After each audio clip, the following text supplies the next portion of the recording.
Hello student, स्वागत करता हूं आज के इस नए वीडियो में जिसमें हम सीखेंगे प्रश्नावली 5.1 के क्वेश्चन। पिछले वीडियो में हमने आपको प्रश्नावली 5.1 के उदाहरण को सॉल्व किया था। अगर आपने वह वीडियो नहीं देखा है तो वीडियो की डिस्क्रिप्शन बॉक्स में लिंक दे दूंगा, आप जा कर के देख लीजिएगा। तो चलिए स्टूडेंट, हम इस प्रश्न को पढ़ते हैं और इसे सॉल्व करते हैं। तो स्टूडेंट 5.1 का पहला प्रश्न दिया है, निम्नलिखित स्थितियों में से किन स्थितियों में संबंध संख्याओं की सूची समांतर श्रेणी में है और क्यों। तो हमें 4 क्वेश्चन दिया है पहला में, और हमें बताना है कि समांतर श्रेणी में है या नहीं, अगर है तो क्यों है, हमें बताना है। तो चलिए पहला प्रश्न को पढ़ते हैं। तो इसमें दिया है, प्रत्येक किलोमीटर के बाद टैक्सी का किराया, जबकि प्रथम किलोमीटर के लिए किराया 15 रुपये है और प्रत्येक अतिरिक्त किलोमीटर के किराया कितना है, 8 रुपये है। तो हमें यह बताना है कि समांतर श्रेणी में है या नहीं है तो क्यों है। तो चलिए स्टूडेंट, इस सवाल को सॉल्व करते हैं। तो सबसे पहले जो सवाल में दिया है उसे लिख लेंगे। तो यहाँ पर हल लिखेंगे, हल में क्या दिया है वो देखेंगे। तो जो दिया है उसे लिख लेंगे। दिया है, क्या दिया है स्टूडेंट, इसमें प्रत्येक किलोमीटर का किराया दिया है। तो लिखेंगे प्रत्येक किलोमीटर का किराया, ये कितना दिया है स्टूडेंट, यह दिया है हमें 8 रुपया। तो इसे हम लिख लेंगे। उसके बाद कहा है कि प्रथम किलोमीटर का किराया, प्रथम 1 किलोमीटर का किराया वह भी दिया है। तो यहाँ पे लिखेंगे प्रथम 1 किलोमीटर का किराया, यह कितना दिया है स्टूडेंट, यह दिया है हमें, यह हमें 15 रुपये दिया है। तो हम इतना लिख लेंगे।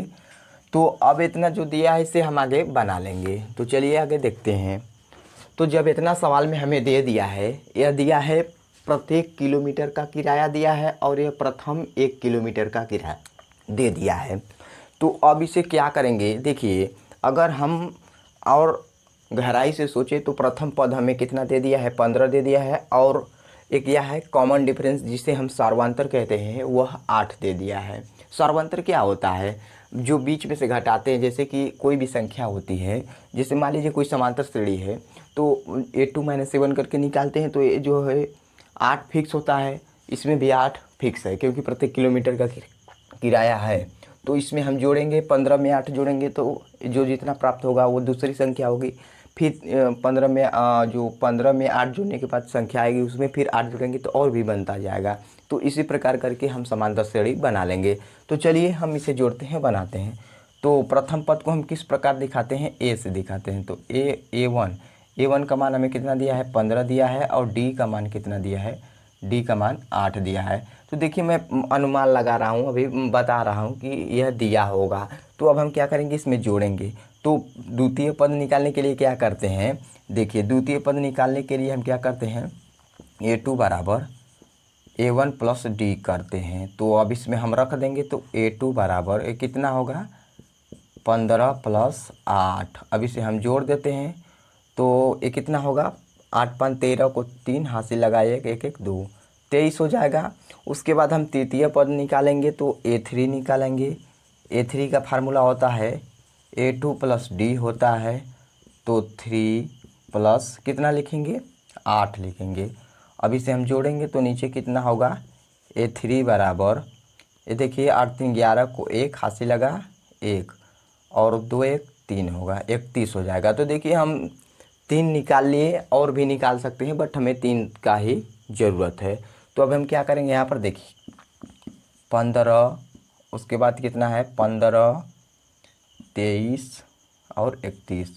अब देखिए डैश डैश के बहुत संख्या हो सकती है। तो अब हम क्या करेंगे कि 23 में से हम 15 को घटाएंगे, उसके बाद 31 में से 23 को घटाएंगे, देखेंगे कि इसका सर्वांतर सेम आता है कि नहीं। अगर सेम आ जाएगा तो हम मान लेंगे कि यह समांतर श्रेणी में है। तो चलिए देखते हैं। तो हम क्या निकालेंगे, D निकालेंगे। D बराबर क्या होता है, A2 माइनस A1। उसके बाद यहाँ पर रखेंगे D बराबर कितना है, 23 माइनस 15, घटाएंगे तो 8 आएगा। उसके बाद हम देखिए D इसका निकालेंगे। तो 31 माइनस कितना होगा 23 होगा। उसके बाद निकालेंगे तो इसमें भी 8 आएगा। तो देखिए स्टूडेंट, हम सवाल में क्या लिखेंगे लास्ट में कि चूँकि इसका सार्वंतर समान है, जो घटाने पर 8 आ रहा है, इसलिए क्या होगा स्टूडेंट, समांतर श्रेणी होगा। आपको यहाँ पर लिखना होगा कि द्वितीय पद में से प्रथम पद को घटाने पर और उसके बाद तृतीय पद में द्वितीय पद को घटाने पर बराबर आ रहा है, उसका अंतर बराबर आ रहा है, इसलिए यह क्या होगा स्टूडेंट, समांतर श्रेणी में होगा। इस तरह आपको लिख देना है। तो उम्मीद करता हूँ स्टूडेंट आप लोगों को यह क्वेश्चन समझ में आया होगा। तो चलिए स्टूडेंट इसी टाइप का दूसरा क्वेश्चन को सॉल्व करते हैं। दूसरा क्वेश्चन में दिया है किसी बेलन यानी सिलेंडर में उपस्थित हवा की मात्रा जबकि वायु निकालने वाला पंप प्रत्येक बार बेलन की शेष हवा का 1/4 बाहर निकाल देता है। तो इसे हमें बताना है कि जो मैंने हवा निकाल दिया है, जो 1/4 हवा निकाल दिया है, जो बचा है वो क्या समांतर श्रेणी में होगा या नहीं होगा। तो चलिए इसे हम सॉल्व करते हैं। तो स्टूडेंट इस सवाल को हम दो तरीके से सॉल्व कर सकते हैं। तो हम बेलन में जो हवा की मात्रा है तो उसमें क्या भरते हैं, जितना भरा जा सकता है हम उसे क्या कहते हैं, आयतन कहते हैं। जैसे जो जगह जो बची होती है अंदर जो भरा जा सकता है तो उसे हम आयतन कहते हैं। तो स्टूडेंट हम क्या मानेंगे, आप चाहें तो वहाँ पर कोई भी संख्या भी मान सकते हैं, 100 भी मान सकते हैं, 200 मान सकते हैं और कोई XYZ भी मान सकते हैं। तो देखिए हम हवा की मात्रा मानेंगे Y यूनिट। तो हम क्या लिखेंगे कि माना सिलेंडर में उपस्थित यानी बेलन में उपस्थित हवा की मात्रा Y यूनिट है और इसके हिसाब से हम कैलकुलेट करके बताएंगे कि यह समांतर श्रेणी में बन रहा है या फिर नहीं। तो चलिए यहाँ पर लिखते हैं। क्या लिखेंगे स्टूडेंट, हल में लिखेंगे माना बेलन में उपस्थित वायु की मात्रा Y यूनिट है।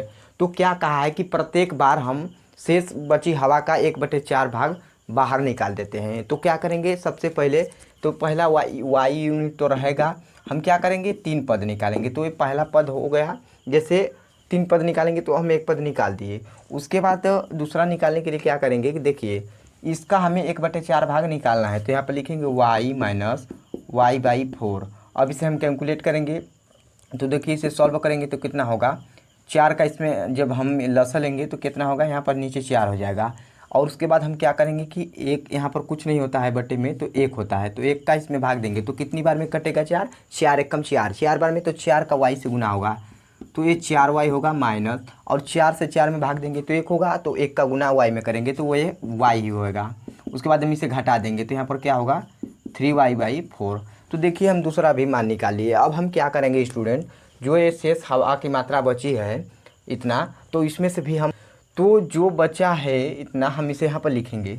तो यहाँ पर लिखेंगे क्या स्टूडेंट, देखिए यहाँ पर शेष हवा कितनी बची है इसमें निकालने के बाद, तो इतना बचा है। तो यहाँ पर क्या लिखेंगे 3y/4 माइनस 3y/4 इंटू में 1/4।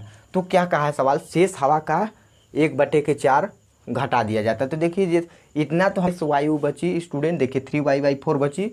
तो कहा है प्रत्येक बार इसका 1/4 भाग बाहर निकाल लिया जाता है। तो हम क्या करेंगे, जो इतना है इसमें से घटाएंगे कितना 3y/4 लिख लेंगे। उसके बाद 3y/4 तो रहेगा, इंटू में 1/4 करेंगे तो अभी तो इसका 1/4 भाग होगा। तो अब इसमें से हम घटाएंगे तो देखिए क्या होगा, इसे नीचे सॉल्व करेंगे। तो इधर हम सॉल्व कर लेते हैं। तो ये तो इतना ही रहेगा 3y/, तो हम क्या करेंगे सबसे पहले इसका आपस में गुना करेंगे। तो ये 3y/4 एज इट इज रहेगा माइनस में, ये कितना होगा 3y बटे में ये कितना होगा 4 चौके 16। उसके बाद देखिए स्टूडेंट हम क्या करेंगे कि इसका और इसका लसा लेंगे। तो लसा लेंगे तो कितना होगा, हम यहाँ नीचे सॉल्व करेंगे तो ये क्या होगा, देखिए ये नीचे तो 16 ही रहेगा।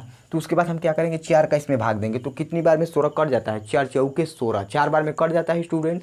तो हम क्या करेंगे 4 का इसमें गुना करेंगे। तो 4 तो यहीं 12y माइनस में 16 का भाग 16 में देंगे तो कितना बार में कटेगा, 1 बार में कटेगा। तो 16 एकम 16, तो हम 1 का गुना किस में करेंगे 3y में करेंगे। तो ये कितना हो जाएगा स्टूडेंट 3y। उसके बाद हम क्या करेंगे इसमें से घटाएंगे। तो 12 में से 12y में से 9 3y को घटाएंगे तो कितना बचेगा स्टूडेंट, यहाँ पर देखिए कितना बचेगा 9y/16 बचेगा।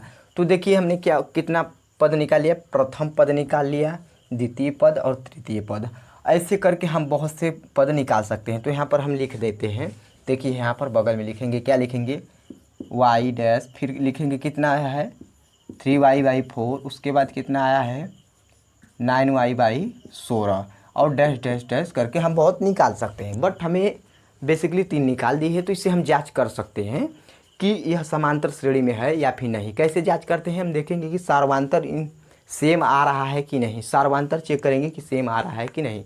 अगर इन दोनों को सार्वंतर समान आ जाता है तो हम एक आइडिया लगा सकते हैं कि यह समांतर श्रेणी में होगा। तो चलिए देखते हैं। तो सबसे पहले हम क्या करेंगे, इसे और इसे घटाएंगे। तो यहाँ पर क्या करेंगे, a2 माइनस a1 करेंगे, और जो a2 माइनस a1 करेंगे तो वो बराबर आना चाहिए a3 माइनस a2 के, जो उसका अंतर है। तो सबसे पहले इसमें से घटाएंगे तो ये कितना होगा, 3y/4 माइनस वाई। अब घटाएंगे तो 4 का इसमें गुना करेंगे, वैसे ही जैसे कि हम यहाँ पर किए थे लसा फसा लेकर के। तो मैं डायरेक्ट कर रहा हूँ, देखिए कितना होगा, 3y माइनस में 4y बटा के 4। अब घटाएंगे तो यहाँ पर कितना होगा, माइनस का y/4 होगा। इतना आएगा कि नहीं। और देखिए अब क्या करेंगे, यहाँ पर निकालेंगे a3 माइनस a2 का मान। तो a3 का मान कितना है, 9y कितना है, 16 बटा में बराबर माइनस में क्या लिखेंगे, उसके बाद देखिए 3y/4। अब घटाएंगे तो इसका लसत कितना होगा, 16 ही होगा। उसके बाद हम जैसे किए थे उसे करेंगे, 4 चौके 16। तो 4 का भागा 4 में देंगे तो 4 का भागा 16 में देंगे तो 4 बार में कटेगा, 4 चौके 16। तो जो आएगा 4 का इसमें क्या करेंगे, गुना करेंगे। तो 4 3 12y माइनस में इस एज इट इज रहेगा, तो यहाँ पर 9y एज इट इज लिख देंगे। अब घटाएंगे तो यहाँ पर कितना बचेगा, माइनस का 3y/16 बचेगा। तो अब हम यहाँ पर क्या लिखेंगे स्टूडेंट, लिखेंगे a2 माइनस a1 बराबर नहीं है a3 माइनस a2 के। इस तरह भी लिख सकते हैं, या फिर लिख देंगे कि इसका सार्वंतर, जिसे हम कॉमन डिफरेंस बोलते हैं, d बराबर नहीं है इसके कॉमन डिफरेंस से। तो ये क्या हो जाएगा स्टूडेंट कि ये समांतर श्रेणी में नहीं होगा। आप ऐसे भी कर सकते हैं, इसे इस तरह दिखा सकते हैं। तो उम्मीद करता हूँ स्टूडेंट आप लोगों को यह सवाल समझ में आई होगी। अगर फिर भी कुछ भी डाउट है तो कमेंट बॉक्स में ज़रूर बताइएगा। चलिए पहला प्रश्न का तीसरा क्वेश्चन को हम सॉल्व करते हैं। तीसरा प्रश्न में हमें क्या दिया स्टूडेंट, चलिए पढ़ते हैं और इसे सॉल्व करते हैं। इसमें दिया है प्रत्येक मीटर की खुदाई के बाद एक कुआं खोदने में आई लागत, जबकि प्रथम मीटर की खुदाई की लागत 150 रुपये है, और उसके बाद प्रत्येक मीटर की खुदाई की लागत 50 रुपये बढ़ती जाती है। तो हमें इसे भी बताना है समांतर श्रेणी में है या फिर नहीं है। तो चलिए स्टूडेंट इसे भी बहुत आसान तरीके से हम सॉल्व करते हैं। तो स्टूडेंट इस सवाल में क्या बोला है कि प्रथम किलोमीटर का, जैसे मान लीजिए कि 1 किलोमीटर का हमें कितना लागत लगता है, 150 रुपये लगता है, और प्रत्येक अतिरिक्त किलोमीटर का किराया हमें दिया है कितना जुड़ता है, 50 रुपये जुड़ता है। तो बेसिकली हम इस सवाल को सॉल्व करते हैं। तो हम क्या करेंगे, इस सवाल के लिए प्रथम और द्वितीय और तृतीय पद निकाल लेंगे। तो चलिए इसे हम सॉल्व करते हैं और देखते हैं कैसे सॉल्व होता है। तो हल में क्या लिखेंगे स्टूडेंट, प्रश्नानुसार। तो यहाँ पर लिखेंगे प्रश्नानुसार। तो प्रथम पद, दूसरा पद तथा तीसरा पद की लागत हम निकाल लेते हैं। तो कैसे निकालेंगे, देखिए 1 किलोमीटर का किराया कितना दिया है, 150 रुपये, जो उसके खोदने में लागत आती है 150 रुपये आई है। तो हम क्या करेंगे स्टूडेंट, यहाँ पर 150 लिख देंगे। उसके बाद कहा है कि प्रत्येक किलोमीटर का किराया, जैसे मान लीजिए कि 1 किलोमीटर का किराया दे दिया, तो अगला 1 किलोमीटर जो हम आगे खोदेंगे तो उसमें 50 रुपये ऐड हो जाएगा। किसमें, इसमें प्रथम पद में। तो अब आगे जोड़ेंगे, जैसे अब दूसरा पद निकालेंगे, यानी 2 किलोमीटर का किराया हम निकालेंगे। तो यहाँ पर क्या लिखना था, 2 किलोमीटर का किराया। तो दूसरा किलोमीटर का किराया निकालेंगे तो कितना होगा, 150 + 50 होगा, और इसे जोड़ देंगे तो 200 होगा रुपया में। अब तीसरा निकालेंगे, तीसरे किलोमीटर की लागत निकालेंगे तो कितना होगा, 200 + 50। अब इसे ऐड कर देंगे तो 250 हो जाएगा। ऐसे करके हम बहुत पद निकाल सकते हैं, बट हम 3 लेकर के ओवरऑल हम बता देंगे कि यह समांतर श्रेणी में है या फिर नहीं है। तो चलिए हम निकाल लेते हैं। तो देखिए हम 150 निकालें, उसके बाद 200, उसके बाद ये कितना, ये 250 निकालें। डैश डैश करके आदि पद भी निकाल सकते हैं या फिर और पद निकाल सकते हैं। तो अब इतना आ गया, तो अब हम क्या करते हैं, जब इस तरह हम लिया देते हैं तो स्टूडेंट हम क्या करते हैं, हमारा सबसे पहला क्या होता है जांच करने के लिए कि ये समांतर श्रेणी में है या फिर नहीं है। तो सबसे पहले हम क्या करते हैं, इसका सार्वंतर निकालते हैं। अगर सार्वंतर इन दोनों के लिए सेम आता है तो हम एक अनुमान लगा लेते हैं या फिर मान लेते हैं कि ये समांतर श्रेणी में है। तो चलिए सबसे पहले a2 माइनस a1 निकाल दें, फिर उसके बाद a3 माइनस a2 निकाल लेंगे। अगर सार्वंतर सेम होगा तो ये समांतर श्रेणी में होगा, अन्यथा नहीं होगा। तो चलिए करते हैं। तो यहाँ पर क्या लिखेंगे, a2 माइनस a1 तो कितना है, 200 माइनस 150, घटाएंगे 50 आएगा। उसके बाद A3 माइनस A2 करेंगे बराबर कितना है 250 माइनस 200, इसके लिए भी 50 सेम आ रहा है। तो हम क्या करेंगे स्टूडेंट, लिखेंगे कि समांतर बराबर है, इसलिए क्या होगा, यह समांतर श्रेणी में होगा। आप कुछ शब्द में भी लिख सकते हैं कि A2 माइनस A1 बराबर है A3 माइनस A2 के, इसलिए ये क्या होगा, समांतर श्रेणी में होगा। या फिर यहाँ पे लिख सकते हैं कि इसका कॉमन डिफरेंस यानी सार्वंतर समान है। तो स्टूडेंट उम्मीद करता हूँ आप लोगों को यह सवाल समझ में आई होगी। एक बार मैं फिर आपको बता देता हूँ इस सवाल में कहा क्या था। कहा था इस सवाल में कि प्रथम किलो में कोई नारा है जो खोदाई होती है, मान लीजिए कोई गड्ढा खोजा रहा है या फिर बोरिंग हो रही है, तो उसमें कहा है कि प्रत्येक 1 किलोमीटर का किराया 150 रुपया फिक्स है, और कहा है कि अतिरिक्त किलोमीटर मतलब और जो बचा है जितने हम किलोमीटर जाएंगे उसमें 50 रुपये ऐड होता जाएगा। तो प्रथम किलोमीटर का किराया कितना दे दिया था 150 रुपया, और बोला था अतिरिक्त किलोमीटर का 50 रुपये बढ़ता जाएगा उसी में। तो आप देख सकते हैं कि जब इसमें 150 में 50 रुपये ऐड किए तो 200 हुआ, 200 में फिर हम 50 रुपये ऐड किए तो 250 हुआ, इसी तरह करके हम बना दिए। तो हम पहले ही हमें पता हो गया था कि यह समांतर श्रेणी में होगा। तो इसी तरह आपको भी सवाल सॉल्व करेंगे तो पता चल जाएगा। तो चलिए स्टूडेंट एक प्रश्न 1 में एक और सवाल है उसे भी सॉल्व कर देते हैं। मैं चौथी सवाल में क्या दिया स्टूडेंट, चलिए पढ़ते हैं, देखते हैं। इसमें दिया है खाते में प्रत्येक वर्ष का मिश्र धन जबकि 10,000 की राशि 8% वार्षिक की दर से चक्रवृद्धि ब्याज पर जमा की जाती है। तो इसे हमें बताना है कि यह समांतर श्रेणी में है या फिर नहीं। तो चलिए हम निकालते हैं। तो चलिए देखते हैं कैसे सॉल्व करते हैं। स्टूडेंट 8वां प्रश्न में जो दिया है हम उसे लिख लिए हैं। अब आइए इसे हम सॉल्व करते हैं। तो हम क्या करेंगे स्टूडेंट, प्रथम वर्ष और द्वितीय वर्ष और तृतीय वर्ष का मिश्र धन निकालेंगे और देखेंगे कि वह समांतर श्रेणी में बन रहा है या फिर नहीं। अगर बन रहा होगा तो हम लिख देंगे कि ये बना है। तो कैसे जांच करेंगे, देखेंगे कि इसका सार्वंतर क्या होता है, सार्वंतर क्या आता है, होता तो हम जान गए हैं कि क्या सार्वंतर होता है। तो स्टूडेंट सबसे पहले आपको मिश्र धन का एक फार्मूला याद होना चाहिए। तो वो होता है A बराबर P into 1 plus R by 100 उसके पावर में T। तो अब यहाँ पर लिखा हूँ कि क्या है, A मिश्र धन है, P मूलधन है, T समय है और R रेट ऑफ इंटरेस्ट है यानी प्रतिशत दर है। कितने प्रतिशत की दर से, 8%, 10%, 20%, जितना भी बोल दे तो हम यहाँ पर रखते हैं। तो स्टूडेंट इसे आपको जानना ज़रूरी था। तो आइए अब एकदम आसान तरीके से हम सॉल्व करते हैं। तो प्रथम वर्ष के लिए निकालेंगे। तो यहाँ पर लिखेंगे प्रथम वर्ष के लिए, तो लिखेंगे प्रथम वर्ष के लिए क्या होगा स्टूडेंट, देखिए यहाँ पर प्रथम वर्ष के लिए निकालेंगे तो A बराबर कितना होगा 10,000 इंटू में 1 प्लस R 8% बोला है बटे में 100 और 1 साल के लिए। तो अब इसे जब हम सॉल्व करेंगे तो ये कितना आएगा स्टूडेंट 10,800। उसके बाद अब द्वितीय वर्ष के लिए निकालेंगे। तो यहाँ पर निकालेंगे कितने लिए, दूसरा वर्ष के लिए। तो लिखेंगे दूसरा वर्ष के लिए, दूसरे वर्ष के लिए निकालेंगे तो यहाँ पर क्या होगा स्टूडेंट, ए का मान कितना आएगा, ए का मान आएगा, देखिए ये तो एज इट इज रहेगा 10,000 इंटू में 1 प्लस 8 एज इट इज रहेगा और बटे में 100 होगा और उसकी पावर 2 हो जाएगा। क्योंकि 2 वर्ष के लिए बोला है तो T समय होता है। अगर यहाँ पर 2 वर्ष बोलेगा तो 2 रखेंगे, 3 वर्ष बोलेगा तो 3 वर्ष रखेंगे। तो हम यहाँ पर 2 वर्ष के निकालेंगे। तो यहाँ पर क्या होगा स्टूडेंट, ए का मान कितना आएगा, जब इसे हम सॉल्व करेंगे तो इसका मान आएगा 11,664 आएगा। तो स्टूडेंट मैं पहले से कैलकुलेट कर रखा हूँ, सिर्फ लिख रहा हूँ। अगर इसमें भी आपको कोई परेशानी है तो आप कमेंट बॉक्स में लिख दीजिएगा, मैं इसे सॉल्व करा दूँगा। तो चलिए अब निकाल लेते हैं 3 वर्ष के लिए। तो यहाँ पर लिखेंगे तीसरे वर्ष के लिए, तीसरे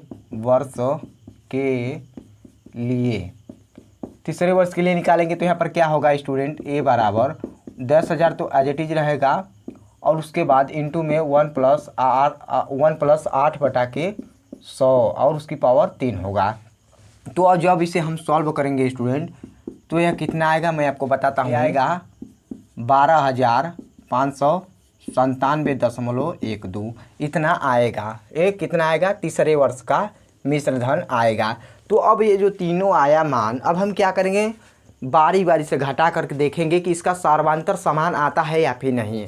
अगर समान आ जाता है तो हम लिख देंगे कि यह समांतर श्रेणी में है, अन्यथा नहीं होगा। तो चलिए इसे आगे सॉल्व करते हैं। तो सबसे पहले हम क्या करेंगे, A2 माइनस A1 करेंगे। तो पहले पद जो आया है इसे लिख लेते हैं। तो पहला आया है 10,800, उसके बाद दूसरा कितना है 11,664, 11,664 आया है। और तीसरा कितना आया है 12,597.12।